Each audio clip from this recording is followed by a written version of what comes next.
They started calling me Legacy Jim right around the time the new CEO decided my 23 years of network security experience was somehow holding back innovation. Not James, not Mr. Carpenter, not even the senior network architect who built every firewall they depend on, Legacy Jim. My name's James Carpenter, I'm 49, and I've been hardening networks since these kids thought Wi-Fi was something you yelled when the internet went down. I spent 6 years in the Navy keeping communication systems running on destroyers. Then another 23 years at Vanguard Systems building their infrastructure from a 50-person startup into an 800-employee defense contractor. But apparently, that makes me a bottleneck. The whole thing started when old Howard Hoffman decided to retire and hand the keys to his nephew Bryce. You know the type? 31 years old, Stanford MBA, talks about digital transformation like he invented electricity. First week on the job, Bryce called an all-hands and used the word synergy 14 times.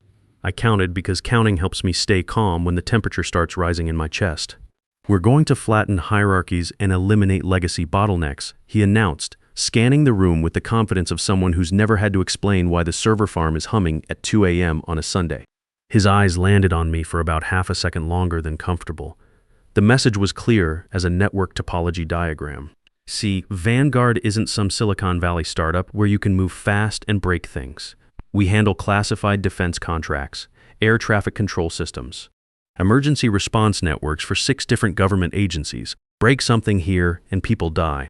But try explaining that to an MBA who thinks legacy infrastructure is just another bullet point on his modernization slide deck. I've seen this movie before. 12 years ago at my previous job, they brought in some hotshot consultants, ignored everyone over 45, and watched their entire network get compromised by a phishing attack that a decent firewall would have stopped. I got laid off anyway because restructuring. Took me 8 months to land the job at Vanguard, and I swore I'd never let some kid in expensive shoes make me feel obsolete again. The first real warning shot came during our quarterly budget review. Bryce had brought in some consultant named Reed Walsh, one of those guys who wears expensive sneakers to boardroom meetings and calls everything legacy like it's a terminal diagnosis. Reed had been shadowing our operations for 2 weeks, taking notes on his tablet and nodding knowingly at things he clearly didn't understand. Jim's been fantastic, Bryce said, not looking at me, but we're implementing some exciting changes to optimize our DevOps pipeline and leverage cloud-native solutions. Reed nodded enthusiastically, his trendy glasses catching the fluorescent light. The current architecture is very traditional. We're recommending a complete migration to AWS with containerized microservices and automated deployment pipelines. I adjusted my monitor angle, old habit when the temperature starts rising. Those systems handle classified data streams. They're air-gapped for a reason. You can't just containerize national security, right? But that's legacy thinking, Reed said, like he was explaining algebra to a kindergartner. We can achieve the same security posture with modern encryption and zero-trust protocols. The DoD is moving everything to the cloud anyway. Zero trust. Kid was talking about zero-trust architecture for systems that require physical key cards and biometric scanners just to enter the building. Systems that process intelligence feeds from submarine sonar arrays and satellite reconnaissance data. I kept my mouth shut, but I made a mental note. Reed Walsh didn't know the difference between network security and network theater. After the meeting, Danny Rodriguez, our CTO, caught up with me in the hallway. Danny and I go way back. He was Air Force. I was Navy, but we both understood what it meant to keep critical systems running when lives depended on them. That was interesting, he said, glancing around to make sure we weren't overheard. Interesting's one word for it. I was organizing the pens in my shirt pocket. Another old habit. How much you want to bet Reed's never worked with classified systems? I'm not taking that bet. Danny lowered his voice. Howard asked me to keep an eye on things during the transition. Between you and me, I think he's starting to have second thoughts about this whole succession plan. But Howard was in Florida now, playing golf and pretending 30 years of building government contracts could be handed off like a set of car keys. Meanwhile, his nephew was turning our security briefings into TED Talks about disruption through innovation. The second warning came 2 weeks later when I got excluded from the infrastructure evolution strategy sessions. 23 years building these systems, and suddenly I'm not qualified to discuss their future. Danny slipped me the meeting notes later, and there it was, in black and white. Transition legacy personnel to advisory roles. That's corporate speak for we're putting you out to pasture. I started staying late that week, not because anyone asked me to, but because I needed to understand exactly what Reed and his team were planning. I pulled up every infrastructure contract we'd signed in the last 3 years, every vendor agreement, every service level commitment with our government clients. If they wanted to push me aside, fine. But I was going to make sure they understood what they were inheriting. That's when I found what I was looking for. Our master service agreement template lived in a shared folder that legal rubber stamped without reading if the revision log looked routine. I'd written most of these technical specifications myself over the years, buried deep in appendices where only engineers bothered to look. Section 7.3, subsection C, right after the standard security compliance language, that's where I made my addition. All critical infrastructure deployments and system modifications require explicit authorization from designated senior network architect James Carpenter or written successor designation. Nothing flashy, just a technical requirement that sounded like standard cover-your-ass language. The kind of clause that protects companies from liability when contractors make stupid decisions. Legal approved it without question. Procurement didn't even blink. Within 6 weeks, that single sentence went out in every new vendor contract for government work, which represented about 80% of our business. I also made some other small adjustments while I was in the documentation. Backup protocols that required my security clearance to access. Network segment authorizations that needed my digital signature for any modifications. Emergency recovery procedures that only I had fully documented, stored on encrypted drives in my desk drawer. Standard stuff that any competent network architect would implement to maintain system integrity. Reed, meanwhile, was busy impressing Bryce with demos of dashboard widgets that looked like video game interfaces. He'd set up a war room with multiple monitors showing real-time threat visualization, basically expensive screensavers that turned network traffic into colorful bubbles floating across black screens. The consultants loved it, made them feel like they were in a movie about hackers. This is the future of security operations, Reed announced during one of his presentations, gesturing at screens full of animated charts. Real-time threat hunting with AI-powered anomaly detection. I was sitting in the back, quietly organizing my cable management kit while he talked. The truth was, those pretty visualizations were pulling data from systems I'd built 15 years ago. The actual security happened in boring text logs that scrolled by too fast for humans to read, processed by monitoring scripts I'd written in my spare time, and refined through countless midnight emergencies. But Reed didn't know that to him. Security was whatever looked impressive on a 4K monitor. The first crack in their digital transformation appeared 3 weeks later when Reed tried to migrate our email servers to the cloud. Simple project, he said during the weekly status meeting, just lift and shift to Office 365. Modern cloud infrastructure, better collaboration tools, reduced operational overhead, all the buzzwords lined up in a neat row. What Reed didn't realize is that our email system wasn't just email, it was integrated with 14 different classified databases, automated security alert systems, and emergency communication protocols that had to meet specific DoD encryption standards. You couldn't just plug it into Microsoft's data centers and call it secure. I could have warned him, should have maybe. But Reed had made it clear that my input wasn't welcome in the modernization process. So I sat back and watched him schedule the migration for a Friday evening, timing it to minimize business disruption. The migration failed spectacularly. For 6 hours, nobody could send or receive email, including automated security alerts from our intrusion detection systems. The encrypted communication channels with our government clients went dark. The Pentagon's automated status reports stopped coming through. 3 different agencies called our emergency line, asking if we'd been compromised. Reed's team worked frantically through the weekend, but they were trying to troubleshoot systems they didn't understand, using documentation that assumed knowledge they didn't have. By Sunday night, they were talking about calling in Microsoft's enterprise support team, which would have meant explaining classified government integration requirements to third-party contractors who didn't have security clearances. That's when Danny finally called me at home. "Jim, we need you to come in." Thought Reed had it under control. Reed's team has been working on it for 30 hours straight. They're talking about involving outside contractors now. You know what that means. I knew exactly what it meant. The moment we involved anyone without proper clearances in fixing our classified systems, we'd be in violation of about 12 different federal regulations. Our government contracts would be suspended pending investigation. Vanguard would be done as a defense contractor. I put on my jacket and drove in through Sunday evening traffic, past strip malls and gas stations, thinking about the irony of it all. Reed was trying to modernize us into irrelevance, but he needed the legacy guy to save his modern solution. The office was eerily quiet except for the humming servers and the sound of frustrated consultants arguing in the conference room. I went straight to my workstation, pulled out the encrypted backup drive I kept in my desk drawer, and started the restoration process I'd documented 3 years earlier. 23 minutes later, every email system was back online, encrypted channels restored, security alerts flowing properly. The government status reports resumed their automated schedule. Reed looked like someone had explained quantum physics using hand puppets. "How did you?" He started. "Experience," I said, ejecting the backup drive and locking it back in my drawer.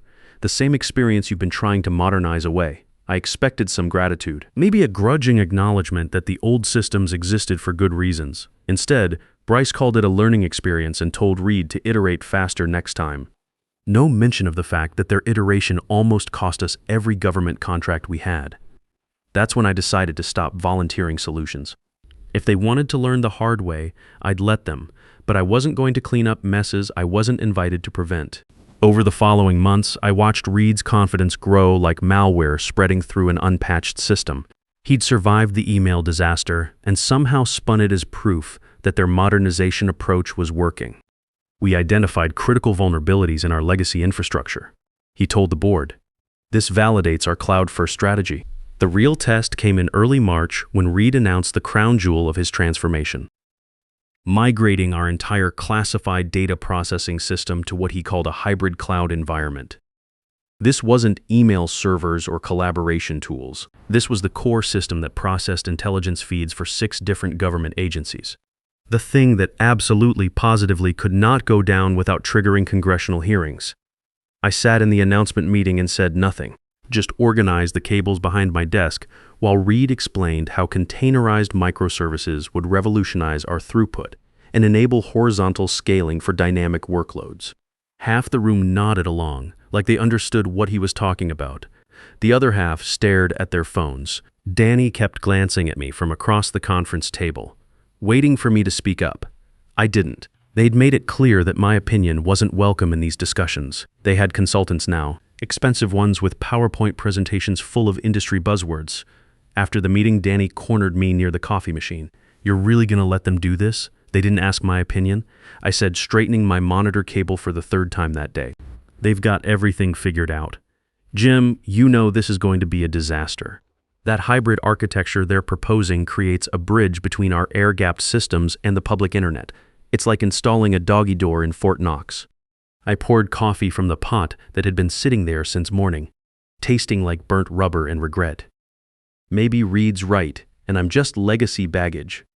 Maybe 23 years of keeping these systems secure doesn't count for anything in the age of digital transformation. Danny stared at me for a long moment. "You've got something planned, don't you?" I didn't answer directly, but I did start backing up critical system documentation to encrypted drives that night, just in case someone needed the real configuration files after Reed's team finished modernizing everything into smoking ruins. The migration went live on a Tuesday morning in March, rolled out during what Reed called a controlled deployment window. I was drinking coffee from my Navy mug, reviewing overnight security logs, when I noticed something interesting in the network traffic patterns. Reed's hybrid cloud environment was creating exactly the security vulnerability Danny had predicted, a bridge between our classified systems and the internet. But I didn't say anything. I just logged the anomaly in my personal notes and continued monitoring. The attack came 72 hours later. Every monitor in the building started flashing red simultaneously. Not the yellow alerts we got for routine maintenance issues, or the orange warnings for suspicious but contained activity. Deep red alarms that meant someone was inside our network, moving through systems they had no business accessing. I watched the intrusion detection logs scroll past in real time, following the attacker's path through our infrastructure like breadcrumbs through a digital forest. They'd compromised a third-party API that Reed's microservices depended on, then pivoted through the cloud interface directly into our classified database servers. Textbook lateral movement, the kind any network security professional would see coming from orbit, the kind that our old air-gapped architecture made literally impossible. Within 2 hours, the attackers had identified our most critical servers. Within 4 hours, they'd encrypted every file on 6 major systems and dropped a ransom note demanding $2.3 million in Bitcoin. But that wasn't the worst part. The worst part was what they'd copied before encrypting everything. Classified intelligence data belonging to the Department of Defense. Satellite reconnaissance imagery, communication intercepts from ongoing operations, the kind of information that gets people killed if it falls into the wrong hands. This wasn't just a ransomware attack anymore. This was a national security incident. The conference room filled up faster than I'd ever seen before. Bryce, Reed, Danny, half the executive team, and some very serious people from various government agencies who didn't bother introducing themselves. Everyone was talking at once, pointing at whiteboards covered with network diagrams that looked like subway maps drawn by panic-stricken engineers. "How long to restore from backups?" asked a woman in a dark suit who'd shown up without explanation. Reed cleared his throat, his usual confidence nowhere to be found. "Well, the backup system was part of the cloud migration. It's also encrypted." The room went silent except for the hum of air conditioning and the distant sound of servers still running in the data center. Working servers that couldn't access any of their data. "What about offline backups?" Danny asked, though I could tell from his tone he already knew the answer. "Those are legacy systems," Reed said, his voice getting smaller. "We deprecated them as part of the modernization initiative. They weren't cloud compatible." That's when everyone looked at me. The legacy guy sitting in the corner with his 23-year-old Navy mug, quietly listening to the sound of careers crashing in real time. "Jim," Bryce said carefully, like he was defusing a bomb, "do you have any suggestions?" I took a slow sip of coffee, set the mug down precisely in its usual spot, and adjusted my monitor angle one more time. Old habits die hard, especially when you're about to detonate the rest of your career. "Maybe," I said. But according to the infrastructure contracts Reed signed over the last 8 months, all critical system recovery operations require explicit authorization from the designated senior network architect. Reed frowned, looking confused. "What contracts?" I reached into my desk drawer and pulled out a folder. Not thick, just 12 pages. Copies of every service agreement Reed had signed since he'd arrived, each one containing Section 7.3, subsection C, the clause that gave me exclusive authority over infrastructure recovery operations. "These are vendor contracts for all the classified systems," I said, sliding the folder across the table. "Every single one requires my authorization for recovery operations." Reed signed them without reading the technical specifications. The woman in the dark suit leaned forward. "Are you saying you can restore the systems?" "I'm saying I have offline backups of everything, stored on air-gapped drives that update nightly through automated scripts I wrote 3 years ago. But the contracts Reed signed make me the sole authority for recovery authorization." Bryce's face cycled through several colors before settling on a pale shade that matched the fluorescent lighting. "Jim, obviously we authorize you to begin recovery immediately." "Actually," I said, pulling out another sheet of paper, "according to Section 7.3, authorization can only come from the designated senior network architect." Reed's consulting agreement specifically transferred infrastructure authority to his team. Reed looked like he was trying to swallow a golf ball. That's just bureaucratic language. It doesn't mean anything in an emergency situation." "That's a legally binding contract," said Patricia Sullivan from legal, who'd been reading over my shoulder with growing interest. "Reed's team has operational authority over the new systems, but they can't authorize recovery operations without the designated architect's clearance." The government woman checked her watch with the precision of someone counting down to a missile launch.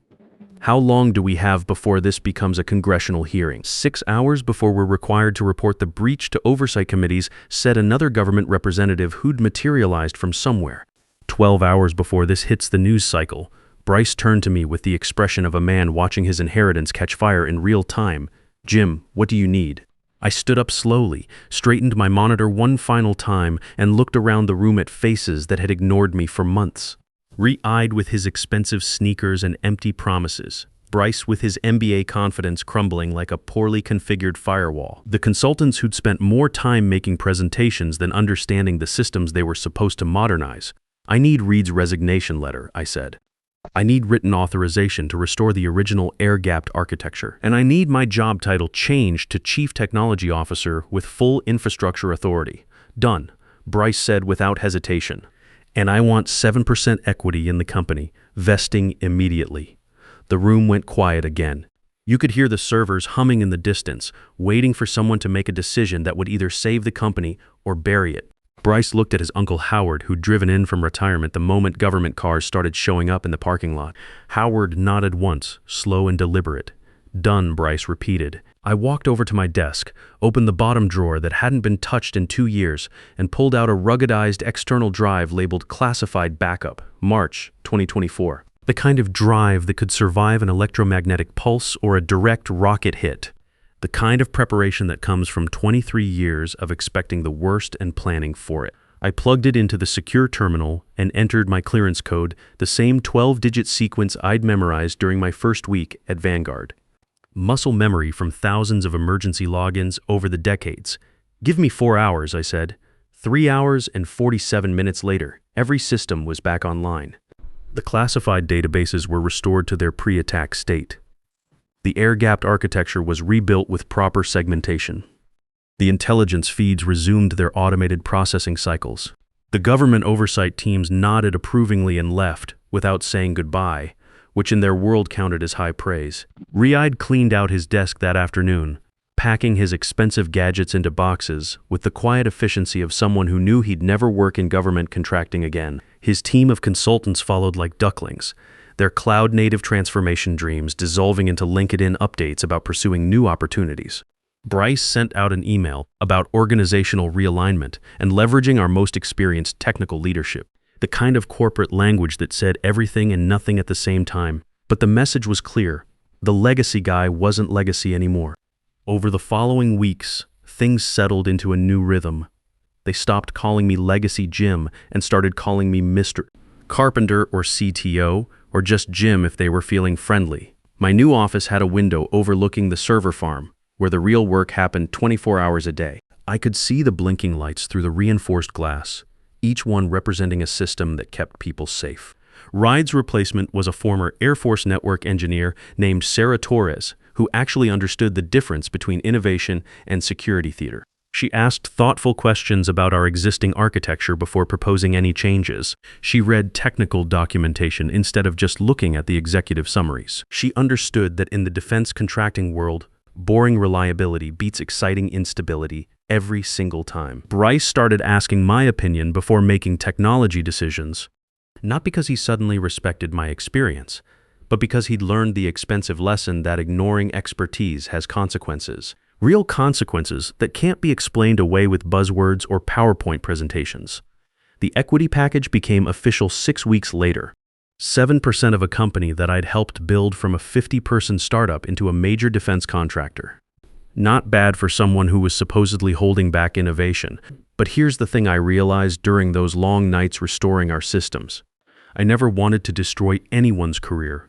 I just wanted them to respect the work. 23 years of building something that actually protects people isn't legacy thinking, it's foundation thinking. It's understanding that beneath every modern innovation sits a bedrock of boring, reliable systems maintained by people who take pride in doing things right. The attack taught everyone a lesson about the difference between modernization and recklessness. You can improve systems without throwing away everything that works. You can embrace new technology without dismissing the knowledge that keeps critical infrastructure running. Innovation builds on experience. It doesn't replace it. Ride and his consultants thought they were upgrading our security. What they actually did was create an expensive vulnerability that nearly destroyed everything Howard spent 30 years building. They confused complexity with sophistication, dashboards with security, and credentials with competence. These days, when I review proposals for system upgrades, I look for evidence that the people making recommendations actually understand what they're changing. I ask detailed questions about failure scenarios and recovery procedures. I insist on maintaining offline backups and air-gapped systems for our most critical data. Some people call it paranoid. I call it professional. The servers are humming quietly in their climate-controlled room, processing data streams that help keep the country safe. The network segments are properly isolated. The backup systems are tested monthly. The security logs are monitored by humans who understand what they're looking at. Everything works because experienced professionals built it to work, then spent years learning how to keep it working. Sometimes the old guard isn't guarding against progress. Sometimes we're guarding against stupidity. And in a world where everyone's rushing to adopt the latest trend, Somebody has to ask the boring questions about what happens when the trend doesn't work. You want to know the real difference between legacy systems and modern ones. Legacy systems were built by people who had to fix them when they broke. Modern systems are built by people who move on to the next project when something goes wrong. I've been fixing networks for 29 years now, and I plan to keep doing it until someone builds systems that don't need fixing. Based on what I've seen from the latest generation of digital transformation experts, I'll probably die at my desk, but that's fine with me. Someone has to keep the lights on while the consultants are busy disrupting everything. Stay sharp out there. The network is only as secure as its weakest administrator, and the world is full of people who confuse innovation with competence. Don't let them upgrade you into obsolescence. Your experience matters more than their PowerPoints.